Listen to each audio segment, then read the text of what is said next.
사랑하는 성도 여러분, 그리고 진리의 말씀을 사모하는 모든 분들께 주님의 이름으로 평안을 전합니다. 오늘 우리가 함께 나눌 말씀은 많은 이들이 궁금해하고 때로는 두려워하기도 하는 마지막 때와 주님의 재림에 관한 것입니다. 이 묵상의 시간이 여러분의 마음에 두려움이 아닌 거룩한 소망과 준비된 믿음을 심어주는 은혜의 시간이 되기를 간절히 기도합니다. 본격적인 말씀에 들어가기 앞서 이 채널을 통해 선포되는 하나님의 말씀이 여러분의 영혼의 단비가 된다면 구독과 좋아요를 통해 이 은혜를 더 많은 이들과 함께 나누는 일에 동참해 주시길 부탁드립니다. 하나님의 말씀을 전파하는 모든 손길 위에 주님의 놀라운 축복이 함께 하시기를 기도합니다. 우리는 오늘 마태복음 24장의 말씀을 중심으로 주님께서 다시 오시는 그날에 과연 어떤 일들이 일어날 것인지 성경이 증언하는 바를 깊이 살펴보고자 합니다. 마태복음 24장 29절은 이렇게 시작합니다. 그날 환난 후에 즉시 해가 어두워지며 달이 빛을 내지 아니하며 별들이 하늘에서 떨어지며 하늘의 권능들이 흔들리리라. 여기서 별들이 하늘에서 떨어진다는 표현에 주목해 보십시오. 많은 분들이 이 구절을 읽으며 밤하늘의 실제 별들이 유성우처럼 쏟아지는 장면을 상상할지도 모릅니다. 하지만 성경에서 별은 종종 영적인 존재, 특히 천사를 상징적으로 나타내기도 합니다. 저는 이 구절이 문자 그대로의 천문학적 현상이라기보다는 하늘의 권세 잡은 자들, 즉 사탄의 권세 아래 있는 타락한 천사들의 세력이 마침내 그들의 자리에서 쫓겨나고 그들의 왕국이 뿌리째 흔들리게 될 것을 의미한다고 믿습니다. 요한계시록은 이 해석을 뒷받침하는 중요한 단서를 제공합니다. 요한계시록 8장 10절을 보면 셋째 천사가 나팔을 불 때 햇불같이 타는 큰 별이 하늘에서 떨어져 강들의 3분의 1과 여러 물샘에 떨어지니 라고 기록되어 있습니다. 그리고 그 별의 이름은 숙이라고 불리며 이는 사탄의 하수인인 한 타락한 천사가 하늘에서 쫓겨나는 모습을 묘사하는 것입니다. 또한 9장 1절에서는 다섯째 천사가 나팔을 불 때 하늘에서 땅에 떨어진 별 하나가 무저갱의 열쇠를 받는 장면이 나옵니다. 이 역시 사탄의 세력을 상징합니다. 따라서 마태복음의 이 예언은 주님의 재림 직전에 사탄의 영적 왕국이 근본부터 흔들리며 그 권세가 무너져 내리는 장엄한 영적 전쟁의 클라이맥스를 보여주는 것이라 할 수 있습니다. 하늘의 모든 악한 권세가 완전히 폐위되는 순간인 것입니다. 그리고 바로 그때 30절 말씀처럼 놀라운 광경이 펼쳐집니다. 그때에 인자의 징조가 하늘에서 보이겠고 그때에 땅의 모든 족속들이 통곡하며 그들이 인자가 구름을 타고 능력과 큰 영광으로 오는 것을 보리라. 할렐루야. 바로 이것이 우리가 기다리는 주님의 재림입니다. 이 땅의 모든 족속이 믿는 자든 믿지 않는 자든 모두가 볼 수 있도록 인자이신 예수 그리스도께서 능력과 큰 영광 중에 오시는 것입니다.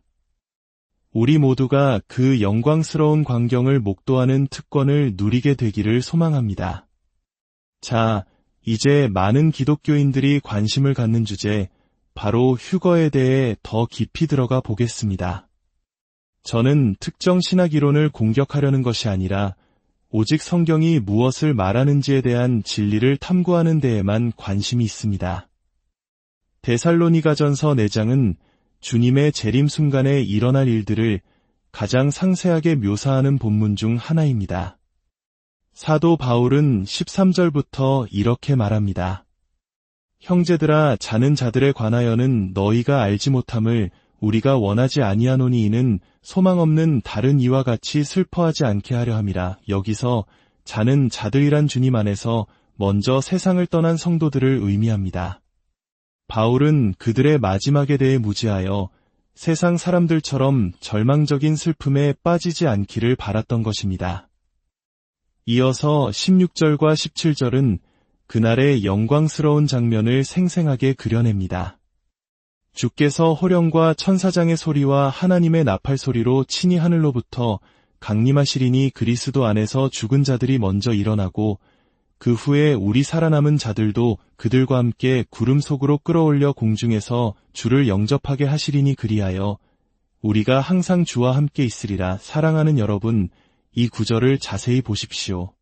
주님의 재림이 과연 비밀스럽게 아무도 모르게 일어나는 사건일까요? 결코 그렇지 않습니다. 성경은 주님의 호령, 천사장의 소리, 하나님의 나팔 소리가 온 세상에 울려 퍼질 것이라고 분명히 증언합니다. 이것은 온 우주가 주목하는 가장 장엄하고 공개적인 사건이 될 것입니다. 세상 그 누구도 그날 무슨 일이 일어나고 있는지 모를 수가 없을 것입니다. 어떤 이들은 휴거라는 단어가 성경에 직접 나오지 않는다고 말하기도 합니다. 물론 한국어 성경이나 영어 성경 번역본에 따라 그 단어가 없을 수는 있습니다. 그러나 신약 성경이 기록된 원어인 헬라어에서 끌어올려라고 번역된 단어는 하르파조입니다. 이 단어는 단순히 들어 올리는 것이 아니라 갑작스럽게 강력하게 붙잡아 채워 가다라는 의미를 가집니다. 성경의 다른 부분에서 이 단어가 어떻게 사용되었는지 보면 그 의미가 더욱 명확해집니다. 마태복음에서는 늑대가 우리에서 양을 채워가는 폭력적이고 갑작스러운 행동을 묘사할 때 이 단어가 쓰였습니다. 또한 새가 날아와 씨앗을 채워가는 모습에도 사용되었습니다. 사도행전 8장에서는 빌립이 에디오피아 내시에게 세례를 준 후 주의 영이 그를 이끌어간지라라고 할 때 바로 이 하르파조가 사용되었습니다. 바울은 고린도 후서에서 자신이 셋째 하늘로 이끌려갔던 경험을 말할 때도 이 단어를 썼습니다. 즉, 휴거는 예고 없이 순식간에 그리고 저항할 수 없는 강력한 힘으로 일어나는 사건입니다. 그날은 준비할 시간이 없습니다. 이제 준비해야지라고 생각하는 순간은 이미 늦습니다. 우리는 지금 이 순간 깨어 준비되어 있어야만 합니다. 그렇다면 이 영광스러운 휴거는 언제 일어나는 것일까요? 다시 마태복음 24장 29절로 돌아가 봅시다. 말씀은 명확하게 선포합니다. 그날 환난 후에 즉시 주님의 재림과 성도들의 휴거는 대환난이 끝난 직후에 일어난다는 것입니다. 어떤 이들은 교회가 정치적으로나 사회적으로 막강한 힘을 갖게 되어 이 세상을 완벽하게 정돈한 후 예수님께 아름답게 바칠 것이라는 이론을 제시하기도 합니다. 그러나 성경의 가르침은 이와 다릅니다. 예수님께서 오시기 전 이 세상은 평화롭고 질서 잡힌 상태가 아니라 역사상 가장 극심한 혼란과 고통, 즉 대환난의 시기를 겪게 될 것이라고 예언합니다. 세상을 바로잡는 것은 교회의 힘이 아니라 오직 다시 오시는 예수 그리스도의 권능으로만 가능한 일입니다. 이제 마지막으로 우리가 그때가 가까웠음을 어떻게 알 수 있는지에 대한 예수님의 비유를 살펴보겠습니다. 마태복음 24장 32절입니다. 무화과나무의 비유를 배우라. 그 가지가 연하여지고 잎사귀를 내면 여름이 가까운 줄을 아나니 이와 같이 너희도 이 모든 일을 보거든 인자가 가까이 곧 문 앞에 이른 줄 알라. 누가복음 21장에서는 이 비유가 조금 더 확장됩니다. 무화과나무와 모든 나무를 보라. 여기서 무화과나무는 이스라엘을 상징하는 것으로 널리 해석됩니다. 그리고 모든 나무는 세상의 다른 모든 민족들을 가리킵니다. 마치 겨울 동안 앙상한 가지만 남아있던 나무들이 봄이 되면 저마다 고유한 잎사귀를 내어 자신의 정체성을 드러내는 것처럼 세상의 민족들도 그러할 것이라는 말씀입니다. 오랫동안 다른 강대국의 지배 아래 자신들의 정체성을 잃고 살았던 민족들이 이제는 저마다 자신들의 언어, 문화, 역사를 되찾고 독립적인 국가로서의 정체성을 드러내기 시작하는 현상을 말하는 것입니다. 이것은 우리 한국인들에게도 매우 익숙하고 가슴 깊이 와닿는 이야기입니다. 우리 역시 오랜 식민 지배의 아픔을 겪으며 우리 민족의 정체성을 지키려 했었고 마침내 우리만의 언어와 문화, 역사를 가진 독립국가로 다시 일어섰습니다. 1948년 무화과나무인 이스라엘이 독립국가를 선포한 이래 아프리카와 아시아를 비롯한 전 세계에서 수많은 민족들이 식민주의의 굴레를 벗어던지고 자신들의 나라를 세웠습니다.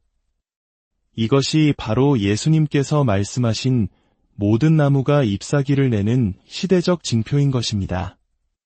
예수님께서는 나무에 잎이 나는 것을 보면 여름이 가까운 줄 자연스럽게 알 수 있듯이 세상에서 이러한 민족주의와 민족적 정체성의 부흥을 보거든 주님의 재림이 문 앞에 이른 줄 알라고 하셨습니다.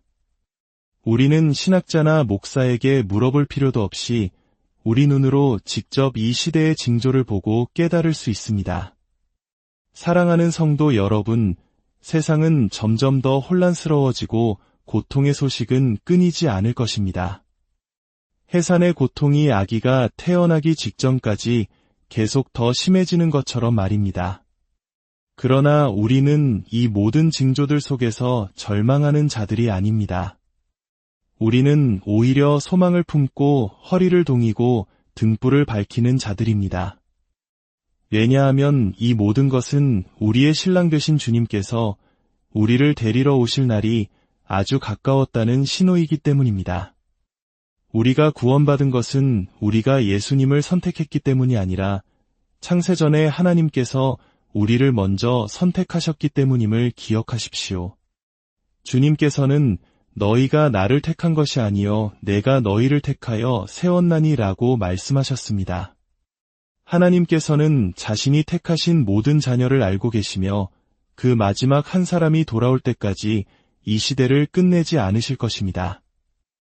부디 오늘 말씀을 통해 다시 오실 주님을 향한 거룩한 기다림과 소망이 여러분의 마음속에 가득 차기를 축원합니다. 세상의 어두움이 짙어질수록 더욱 빛나는 믿음으로 깨어 기도하며 주님의 영광스러운 재림을 맞이할 준비를 하는 저와 여러분이 되기를 주님의 이름으로 간절히 기도합니다.